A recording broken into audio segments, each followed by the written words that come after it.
오늘 주시는 말씀 갈라디아서 5장 16절에서 18절까지 말씀 봉독해 드리겠습니다. 내가 이르노니 너희는 성령을 따라 행하라. 그리하면 육체의 욕심을 이루지 아니하리라. 육체의 소욕은 성령을 거스르고 성령은 육체를 거스르나니 이 둘이 서로 대적함으로 너희가 원하는 것을 하지 못하게 하려 함이니라. 너희가 만일 성령의 인도하시는 바가 되면 율법 아래에 있지 아니하리라. 아멘. 샘물교회 성도님 여러분, 지금 하는 일이 잘 되고 있습니까? 잘 되고 있으면 괜찮은데 혹시 잘 안 되고 있습니까? 그 이유가 뭘까요? 계획하고 있는 일들이, 앞으로 계획하고 있는 일들이 잘 될 것 같습니까? 염려가 많습니까? 중요한 일을 앞두고 어떤 결정을 하고 선택해야 할까 망설여질 때가 있습니까? 염려하지 마시고 성령의 인도하심을 받도록 하시면 됩니다. 성령의 인도하심을 받으면 승리하는 삶을 살 수가 있습니다. 우리를 사랑하시는 하나님, 우리를 특별히 자녀 삼아 주셨고 우리를 택해 주셨잖아요. 그러니까 하나님께서 우리가 하는 모든 일에 복을 내리십니다. 여러분은 모든 일이 잘 되게 되어 있습니다. 원수가 방해해도, 마귀가 방해해도 여러분 잘 되게 되어 있습니다. 그런데 왜 안 될 때가 있을까요? 오늘 말씀을 통해서 그 문제를 해답을 얻게 되기를 바랍니다. 다윗 왕의 고백을 한번 들어보실까요? 시편 31편 15절 말씀입니다. 나의 앞날이 주의 손에 있사오니 내 원수들과 나를 핍박하는 자들의 손에서 나를 건져 주소서. 다윗의 믿음이 어떻습니까? 나의 앞날이 누구 손에 있다고 믿습니까? 내 열심, 환경, 또 다른 사람들의 손에 있는 것이 아니라 주의 손에 있다라고 고백합니다. 혹시 원수들, 핍박하는 자들이 방해합니다. 그러나 주님이 나를 붙들어 주시니까 그 원수들도 물리쳐 주셔서 승리할 수 있다는 믿음의 고백입니다. 여러분, 우리의 앞날, 현재의 모든 일들이 우리의 주인 되신 하나님의 손에 있는 줄 믿습니다. 다윗 왕은 언제나 승리하는 삶을 살았습니다. 사무엘하 8장에 보면 6절과 14절을 보면 반복해서 나오는 말씀이 어떤 말씀이냐면 다윗이 어디로 가든지 여호와께서 이기게 하시니라. 왕이 되면, 그 당시는 부족 국가입니다. 여러 부족들이 침략을 해와요. 그럴 때 다윗은 전쟁하러 가는 데마다 여호와께서 이기게 하셨다고 하셨습니다. 다윗이 일찍이 소년 시대에 블레셋의 장수 골리앗을 이겼잖아요. 그런 갈록이 있는 다윗이지만 다윗 왕은 자신이 이긴 것이 아니라 누가 이겼다? 누가 이기게 하셨다? 여호와 하나님이 이기게 하셨다라고 고백합니다. 다윗이 승리한 이유가 어디에 있었겠습니까? 사무엘하 5장 19절을 다 같이 보십니다. 다윗이 여호와께 여쭈어 이르되 내가 블레셋 사람에게로 올라가리이까 여호와께서 그들을 내 손에 넘기시겠나이까라고 까라고 기도했어요. 즉 전쟁이 일어났는데 블레셋 족속이 침략해 왔는데 어떻게 할까요? 자, 지난날에 골리앗도 이긴 다윗, 얼마든지 용감한 마음으로 군사들을 이끌고 나갈 수 있는데 자신의 힘을 의지하지 않고 여호와 하나님께 기도로 묻습니다. 올라갈까요 말까요? 그럴 때 하나님의 응답은 하반절을 보면 올라가라, 내가 반드시 이기게 할 것이다 라는 응답을 주셨어요. 그래서 군사들을 이끌고 가서 블레셋을 멋지게 물리쳤습니다. 그런데 23절에 가서 보면, 뒤에 가서 보면 블레셋 족속들이 재차 침략해 왔어요. 그럴 때 다윗을 어떻게 합니까? 지난번에 멋지게 이겼잖아요. 그러니까 이런 생각이 들 수 있어요. 여러분들 봐라, 혼이 들났네. 그러면서 군사들 집합해서 그냥 갈 수 있습니다. 두 번째 전쟁하러 갈 때도 다윗은 여호와 하나님께 기도로 묻습니다. 그러니까 두 번째도 블레셋 군사가 훨씬 많았는데도 멋지게 승리했던 것입니다. 첫 번째 승리도 또 소년 시절에 골리앗도 이긴 것은 자기 힘이 아니라 하나님의 능력으로 이겼다. 하나님의 도우심으로 이겼다는 것을 다윗은 믿고 있었던 것입니다.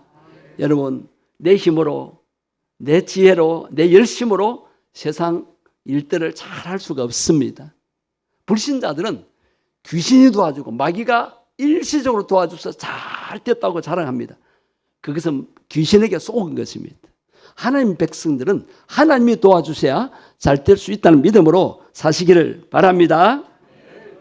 이렇게 다윗은 왕이 되었어도 교만하지 않고 하나님께 기도로 묻고 하나님의 음성을 듣고 나아간 것입니다. 그런데 다윗이 왕이 되기 전에 사울 왕의 추적을 피해서 피신 다녔잖아요. 피신. 그럴 때 많은 사람들이 함께 모였습니다. 그때 어떤 소식이 들려왔냐면 블레셋 변방 지역, 즉 이스라엘과 블레셋의 국경 지역에 거릴라라는 지역이 있었는데 이 블레셋 족속이 호시탐탐 침략해가지고 농사 지은 거 다 뺏어가는 거예요. 다 약탈해가는 거예요. 그러니까 거릴라 사람들이 좀 도와달라고 하는 거예요. 그럴 때 다윗이 하나님 앞에 그때도 기도합니다. 하나님, 거릴라 사람들을 도와야 할까요? 도와주지 말까요? 묻는데 하나님께서 가라고 하십니다. 그럴 때 신하들이 반대합니다. 신하들이. 아니, 대장님, 지금 우리가 거릴라를 돕다가 사울 왕에게 발각되면 얼마나 위험하겠습니까? 지금은 때가 아닙니다 하고 반대를 한 거예요. 그러나 다윗은 응답받았잖아요. 그럴 때 시끄럽다, 조용히 해라, 내가 하나님의 응답받고 간다, 그렇게 고집 피우지 않습니다. 분명한 하나님의 응답이 있지만 다윗은 다시 재차 신하들과 함께 여호와께 물어봅니다. 기도합니다. 여기서 저는 목회의 방법을 배웠습니다. 우리 장로교는 목사 혼자서 단독으로 뭘 처리하고 결정하지 않고 항상 당회를 모입니다. 우리 교회도 매달 정기당회를 하고 수시로 임시당회도 합니다. 오늘 또 임시당회를 하게 되는데 당회할 때 장로님들이 반대하면은 제가 고집을 그렇게 피우지 않습니다. 연기합니다. 다시 기도하십시다. 그리고 다음 달에 의논하고 또 아니면 개인적으로 만나서 설득을 하고. 다윗이 기도 응답 받았다고 자기 고집대로 하지 않았어요. 신하들과 함께 기도하니까 두 번째 기도 응답도 올라가서 도와주라. 그래서 신하들과 함께 가서 멋지게 거릴라 사람들을 구출하고 그 블레셋 족속을 물리치는 것을 보게 됩니다. 성도님 여러분, 우리도 어떤 일을 하든지 실패하지 않고 승리할 수가 있습니다. 여러분 모든 하는 일이 잘 되고 승리하기를 원하시죠? 예, 그 비결이 있습니다. 잠언 16장 9절 말씀을 같이 보시겠습니다. 사람이 마음으로 자기의 길을 계획할지라도 그의 걸음을 인도하시는 이는 여호와시니라. 여기서 여호와시라 했는데 여호와 하나님이 임마누엘로 오신 분이 누구시죠? 예수님이시죠. 또 구속사역을 이루시고 하늘로 가신 예수님이 안 보이는 성령님으로 오신 분이 보혜사 성령 하나님이십니다. 오늘날 우리의 걸음을 인도하시는 분은 누구십니까? 성령 하나님이십니다. 잠언 16장 3절 말씀 보십시오. 너의 행사를 여호와께 맡기라. 그리하면 내가 경영하는 것이 이루어지리라. 제가 개업 예배 드릴 때마다 자주 이 말씀을 전합니다. 여러분이 무엇을 경영하든지 하는 일이 잘 이루어지기를 원하시죠? 단서가 뭡니까? 어떻게 하면 돼요? 너의 행사를 어떻게? 여호와께 맡기면 됩니다. 여러분 어떤 일이든지 성령 하나님께 기도로 맡기며 성령님의 인도를 받으면 잘 될 수 있습니다. 내가 하는 일이 잘 이루어질 수 있습니다. 성공할 수 있습니다. 시편 25편 12절 말씀을 보십시오. 여호와를 경외하는 자 누구냐? 그를 택할 길을 그에게 가르치시리로다. 우리가 중요한 선택을 할 때 다윗처럼 성령 하나님께 물어보고 선택을 해야 승리할 수 있고 성공할 수가 있습니다. 그래서 우리는 기도해야 하는 것입니다. 성도님 여러분, 지난 한 주간 성령 하나님의 인도를 받으면서 사셨습니까? 성령님이 여러분과 함께 하셔서 여러분을 도와주시는 것을 느끼고 인지하시고 인식하시며 사셨습니까? 인간적으로 누가 나를 왜 안 도와주노? 그런 사람을 의지하는 그런 마음으로 사셨습니까? 또 내 경험, 내 습관대로 또 내 지식, 내 지혜, 내 잔머리 굴리면서 내 생각으로 잘해보려고 그렇게 애를 쓰셨습니까? 직장 생활하시는 분들 오늘 좋은 팁을 드리겠습니다. 직장 일을 할 때 기한을 하잖아요. 일을 계획하고 추진을 할 때 또 어떤 프로젝트를 개발하고 진행시킬 때 여러분 어떻게 하십니까? 머리 짜내고 또 다른 사람 한 거 참고하고 또 다른 사람 말을 참고하고 물론 그것도 필요하지만 중요한 것은 불신자는 그렇게 해도 우리 성도들은 성령님을 모시고 있잖아요.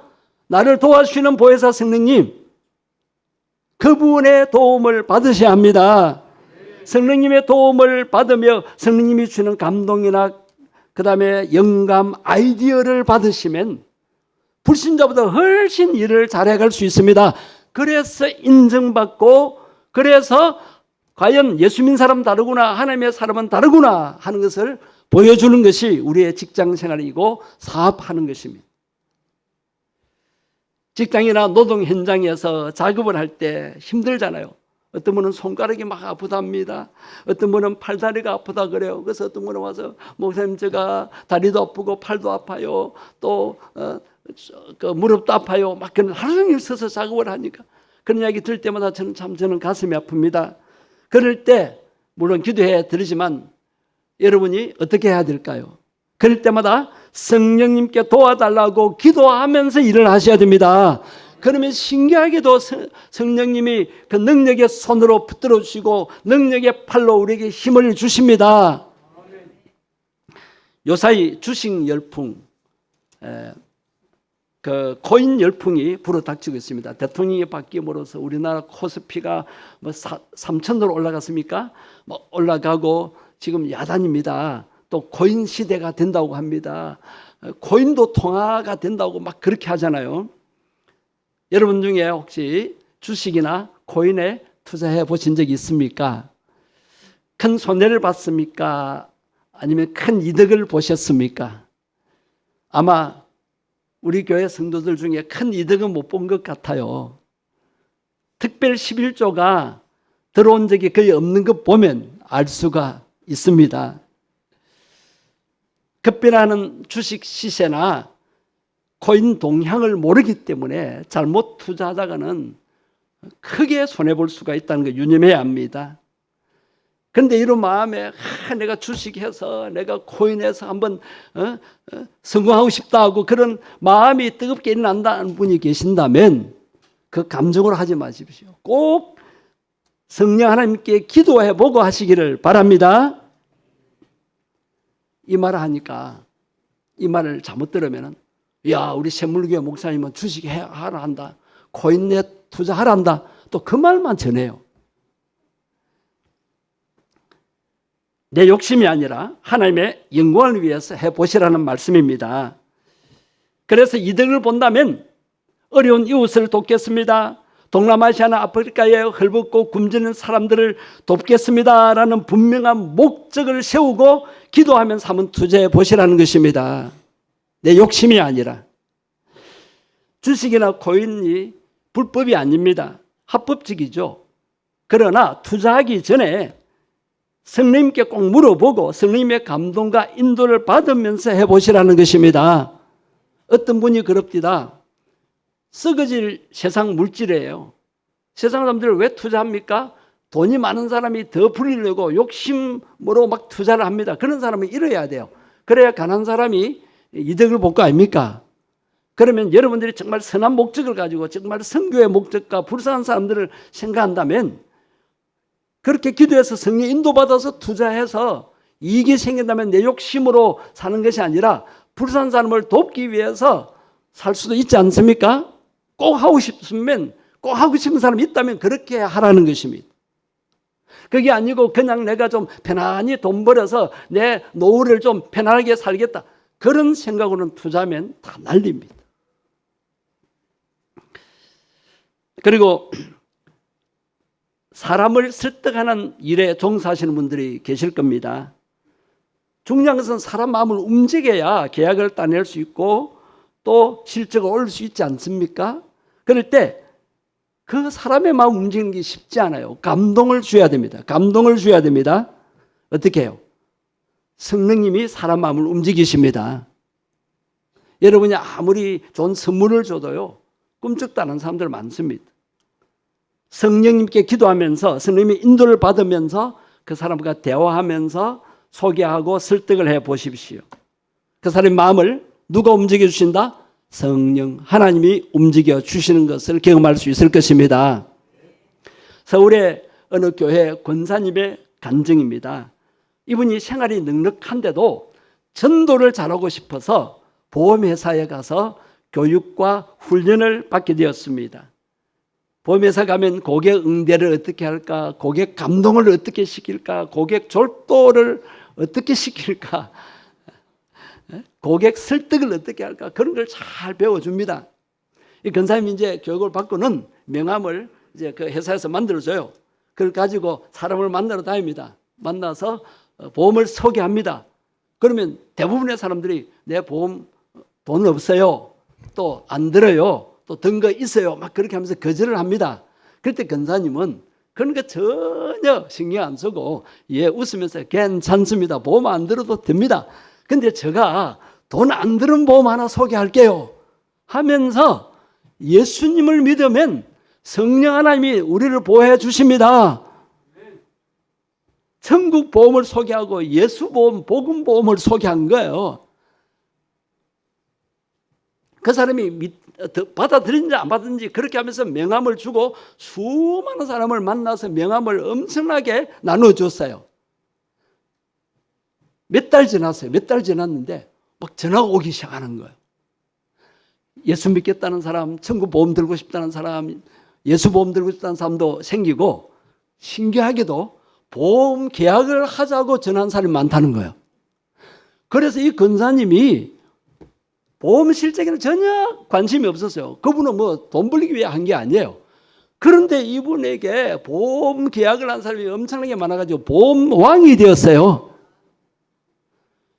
저는 그 간증을 들으면서 먼저 그의 나라와 의를 구하면 하나님이 이 모든 것을 더하시리라, 더하시리라. 내 욕심으로 뭘 하면 될 것도 안 되게 됩니다. 성도님들은 하나님의 영광을 위해서 해야 됩니다. 영혼 구원을 위해서 해야 됩니다. 그 사람에게 도움을 주기 위해서 해야 되는 것입니다. 또 한 가지, 성령님의 인도하심을 받으면 육체 욕심을 이루지 아니하게 된다고 말씀하십니다. 오늘 본문 16절 말씀입니다. 16절을 같이 보시겠습니다.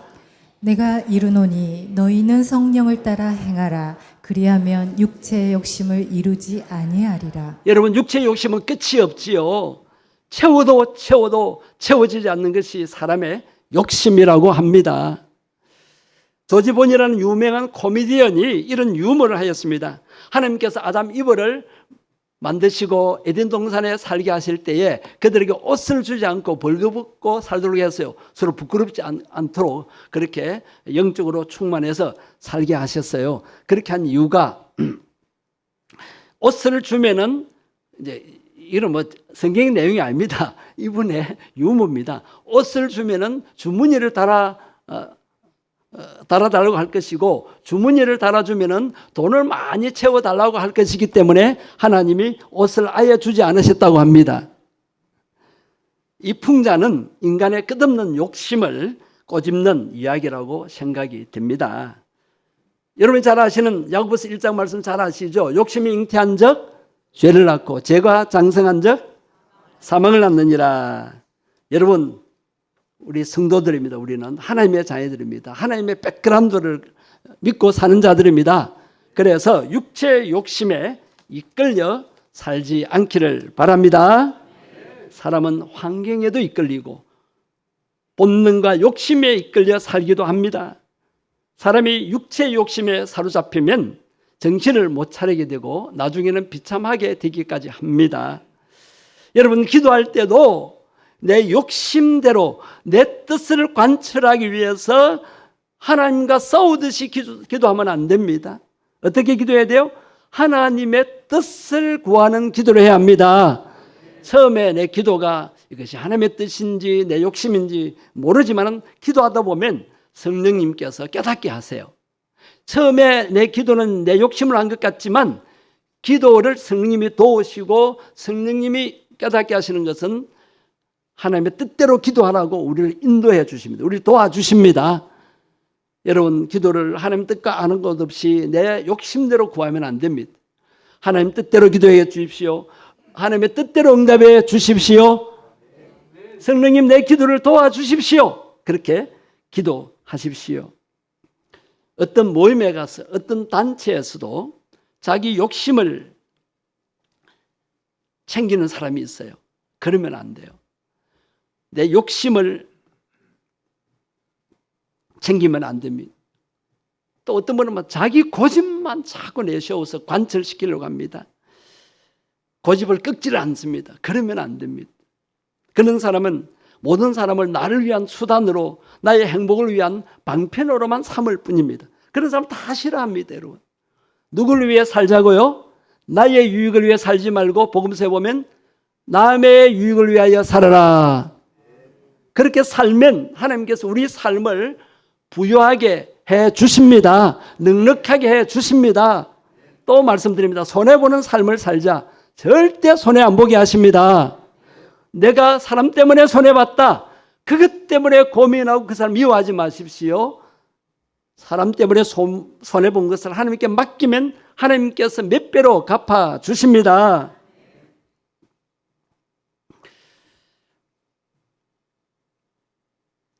자꾸 자기 욕심을 위해 살면 잘 되는 것이 아니라 영적으로 비참해지고 그 결과는 불만과 불평만 남게 됩니다. 우리는 반대로 성령에 속한 사람이기 때문에 하나님의 영광을 위한 마음, 남을 위한 마음, 다른 사람을 사랑하고 남에게 은혜 베풀면서 살아가는 마음, 그러면서 신뢰한 것을 사모하고 구할 때에 하나님께서 멋지게 채워주시는 것을 경험하게 될 것입니다. 욕심 부리지 말고 베풀면 베풀수록 하나님께서 평안과 기쁨과 보람을 풍성하게 부어주실 줄 믿습니다.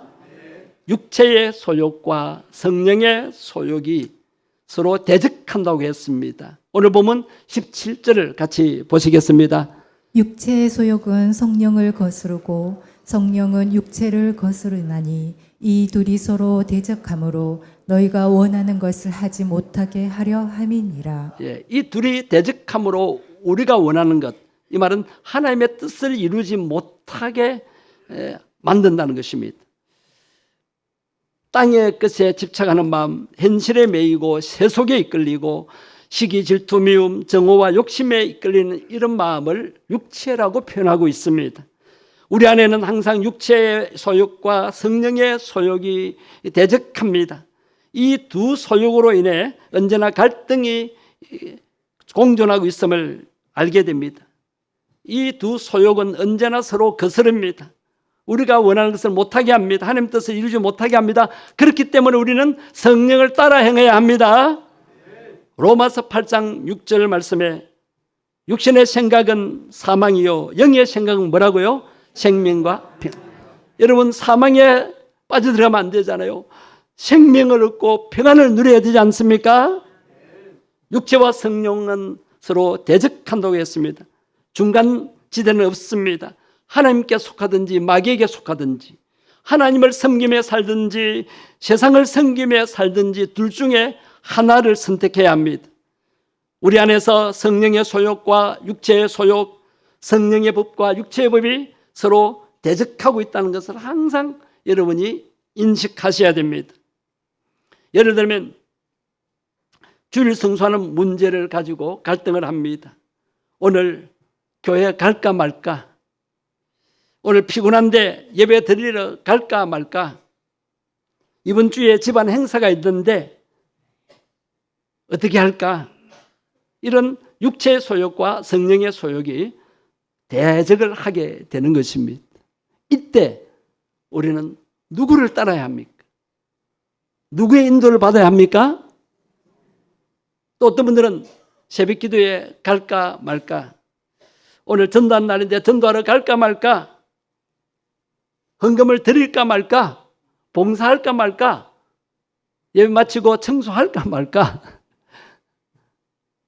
이런 갈등이 있을 때 우리는 누구를 따라서 행해야 되겠습니까? 성령 하나님을 따라 행하고. 누구의 인도를 받아야 되겠습니까? 성령 하나님의 인도를 받으며 살아가기를 바랍니다. 오늘 주일 예배에 참석하신 분은 성령의 소욕이 승리하는 것입니다. 오늘 점심시간이나 또 오후 시간 마치고 청소하시는 그 팀은 성령의 소욕이 승리한 것입니다. 모든 일에 성령의 소욕이 승리하여서 성령을 따라 행하는 성도가 되기를 바랍니다.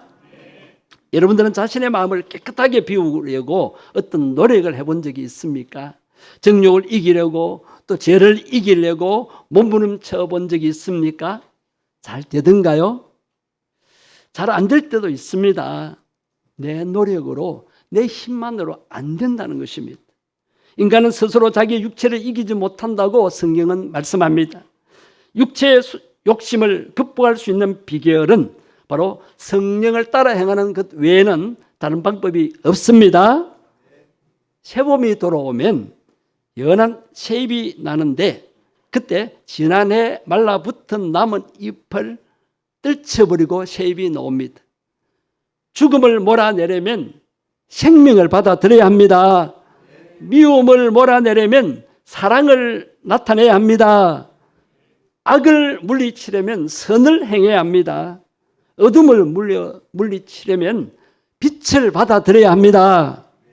마찬가지로 육체 욕심을 이루지 않으려면 성령을 따라 행해야 됩니다. 성령의 인도를 받아야 합니다. 성도님 여러분, 이제부터는 성령을 따라 행하십시다. 그래서 육체 욕심을 이루지 않기를 바랍니다. 다이어트에 실패하는 가장 큰 원인은 음식 조절에 실패하기 때문이라고 합니다. 음식 조절은 다이어트의 필수적입니다. 그래서 음식을 먹기 전에 물을 몇 컵 마신 후에 음식을 먹으면 위에 물이 차 있어서 음식을 적게 먹게 되기 때문에 다이어트가 된다라고 어떤 전문가가 말을 하는 것을 들었습니다. 마찬가지로 우리 안에 성령의 소욕으로 가득 차면은 육체의 소욕이 들었을 자리가 없게 되기 때문에 성령 충만한 삶을 살 수 있는 것입니다. 오늘 본문 18절 말씀을 마지막으로 읽겠습니다. 만일 성령의 인도하시는 바가 되면 율법 아래에 있지 아니하리라. 여러분, 구약시대 이스라엘 백성들은 율법의 종노릇했습니다. 그래서 바리새인들, 서기관들 그들은 율법에 매여 살았습니다. 그런데 예수님께서 오셔서 율법에서 우리를 자유케 해 주셨습니다. 아무도 율법을 다 지켜서 구원받을 사람 없어요. 그런데 예수님이 우리가 율법을 못 지켜서 당하는 저주를 대신 당하셨고 율법을 못 지켜서 당한 모든 죄를 십자가의 보혈로 다 씻어 주셨습니다. 그래서 우리는 율법을 지켜서 구원받는 것이 아닙니다. 지금도 율법주의자들이 있습니다. 율법으로 정죄하기 바쁩니다. 율법으로 막 사람들을 정죄합니다. 그래서 무거운 죄책감에 시달립니다. 그러나 성령의 인도를 받으면 이러한 율법의 멍에에서 벗어나고 진리 안에서 예수 그리스도 안에서 자유를 누릴 수가 있게 됩니다. 여러분, 성령 인도를 받아서 죄의 종로로, 율법의 종로로 탄 데서 벗어나시기를 바랍니다. 예수 그리스도 안에서, 복음의 진리 안에서 자유를 마음껏 누리며 살아가시기를 바랍니다. 이제 말씀을 마치면서 성령님의 인도를 받는다는 것에 대해서 오해하시는 분들이 혹시 있을 수 있습니다. 자, 어떤 여집사님이 계셨는데 이분이 어떤 성령 집회에 가가지고 이제 은혜를 받았는가 봐요. 이분이 집에 돌아와서 이제 밥을 먹으려고 식사를 준비했습니다. 여러 가지 반찬을 준비하고 국도 밥도 준비하고는 이제 식사 기도를 하면서 성령님께 물어봅니다. 성령님, 뭐부터 먹을까요? 밥을 먼저 떠 먹을까요? 국을 떠 먹을까요? 반찬이 여러 가지인데 어느 반찬부터 먹을까요? 그때 성령님이 이거 먹으라 그래 하십니까? 응답이 안 오니까 계속 묻습니다. 하나님 뭘 먹을까요? 이거 먼저 그러니까 목이 마르니까 국물부터 묻습니다. 또 배고프니까 밥 먹었습니다. 어떤 반찬 먹을까요? 이렇게 하는데 밥 먹는데 2시간 걸렸답니다. 그것을 고백이라고 인터넷에 올렸어요. 자, 여러분, 성령 인도받는 것은 이런 것이 아닙니다. 우리는 로봇이 아닙니다. 로봇가 아닙니다. 우리에게 뭘 주셨어요? 자유의지를 주셨어요. 내가 배고프면 맛있게 먹으면 돼요. 내가 먹으려고 만든 반찬을 골고루 먹으면 되지. 일일이 묻는다고 성령님이 응답해 주는 것이 아니라는 거예요. 물론 내가 배가 나왔으면은 내가 배를 넣어야지. 그러면은 성령님, 내가 좋아하는 이 기름진 거, 내가 또 좋아하는 이 단 거, 이걸 좀 절제하게 해 주십시오. 그런 기도를 해야 되지. 그렇죠? 내가 할 수 있는 거, 내가 감사하면서 먹으면 됩니다. 여러분, 기도한다고 하시는 분들이 기도한 대로 하나님이 다 이루어진다고 믿고는 아무것도 안 해요. 그러나 구하라고만 하지 않으셨습니다. 구했으면 찾으라 하셨고 문이 열릴 때까지 두드리라고 하셨습니다. 기도만 하고 아무것도 안 하고 요행을 바라는 것은 미신이라 그랬습니다. 그 다음에 성령님 가만히 계세요. 성령님, 제가 다 걱정하고 제가 다 하겠습니다. 이런 것은 뭐라 그랬어요? 불신앙이라고 그랬습니다. 내가 할 수 있는 것 감사하면서 하면 되고 내가 할 수 없는 것 힘들 때마다 성령님의 도움을 구해야 합니다. 지혜도 구하십시오. 영감도 구하시고 아이디어도 구하십시오. 다이어트 하고 싶은 분들은 성령님 어떻게 하면 됩니까? 그런 걸 물으세요. 그런 거. 죄를 짓고 싶은 유혹이 올 때 어떻게 해야 됩니까? 이기게 해 주십시오. 그런 걸 물어야지 반찬 뭐 먹을까요? 오늘도 그렇게 묻지 마시기를 바랍니다. 요즘 손자 있는 사람들은 그 마음속에 손자 생각으로 가득 차 있다고 합니다. 어떤 모임에서도 집에 빨리 가야 한대요. 왜? 손자 보고 싶어가지고. 누구를 만나든지 손자 이야기를 합니다. 손자 이야기를 시작하면 끝이 없다고 합니다. 그래서 어떤 분이 이런 이야기를 해요. 손자가 있는 사람을 만나러 갈 때는 꼭 10,000원짜리를 준비해 가야 된다고. 그 사람 만나서요. 다른 이야기는 놔두고 손자 얘기만 합니다. 또 끝이 없을 것 같아. 그래서 그때는 얼른 10,000원을 주면서 다른 이야기 해야 된다고 합니다. 여러분, 우리 마음에는 누구 생각으로 가득 차야 됩니까? 까먹었습니까? 성령 하나님. 그분이 어디 계세요? 내 마음에. 또 어디에 또 계세요? 우리가 모인 이 예배하는 이 자리에. 우리 가운데도 계십니다. 의식하십시오. 여러분 생각이 성령으로 충만하시기를 바랍니다.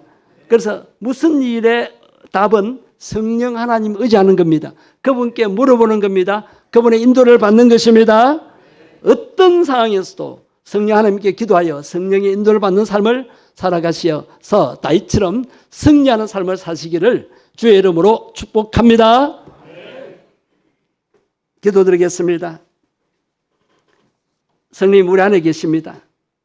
그분을 의식하고 그분께 묻고 그분의 인도를 받으며 살게 해달라고.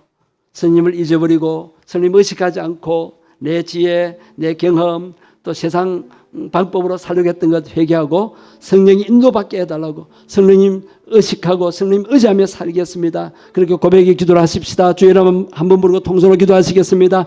주여, 성령 하나님 저희들과 함께 하심을 감사합니다. 임마누엘 오시고 보혜사 성령님으로 오셔서 우리와 함께 하심을 감사합니다. 세상 끝날까지 함께 해 주심을 감사합니다. 우리 속에 내주해 계심을 감사합니다. 그래서 세상에 어떤 어려운 일을 당해도 우리가 염려하거나 고민하거나 고통당하지 않냐고 스님과 의논하면서 스님께 물어가면서 성령님의 인도받으며 도움받으며 살 수 있게 하심을 감사합니다.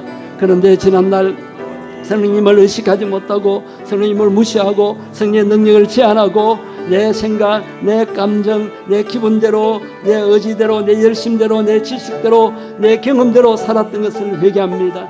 앞으로는 성령의 인도받아서 다윗처럼 승리하는 삶을 살기를 원합니다. 성령 하나님께 묻고 성령 하나님의 인도를 받고 성령님의 도우심으로 모든 일들이 잘 되어 하나님 앞에 영광 돌리기를 원합니다. 우리 성도들의 삶에 성령님 항상 함께 주실 줄 믿습니다. 성령 하나님 보혜사로 오셔서 저희들과 세상 끝날까지 함께 주심을 감사합니다. 우리 마음속에 내주에 계셔서 우리를 인도하시고 우리를 도와주시는 것 감사합니다. 그런데 그 성령님을 잊어버리고 내 경험대로 내 습관대로 또 내 열심으로 내 지혜로 내 잔머리에 굴려서 잘 살아보려고 했던 거 회개합니다. 성령 하나님 인도받기를 원합니다. 성령 도와주시옵소서. 무슨 일인지 성령 하나님께 기도하며 지혜를 얻게 해주시고 또 아이디어와 영감을 받게 해 주옵소서. 무슨 일이든지 잘 처리하며 진행하고 또 성공할 수 있게 해 주옵소서. 다윗처럼 승리하게 해 주옵소서. 어떤 문제도 성령 하나님의 도우심으로 해결하고 성령님의 역사로 문제가 해결되어서 하나님 살아계심을 보여주고 우리가 성도라는 것을 나타낼 수 있게 해 주옵소서. 그래서 그들이 감동받고 그들도 예수 믿는 역사가 일어나게 해 주옵소서. 우리를 도우러 오신 주 예수님 이름으로 기도드립니다. 아멘.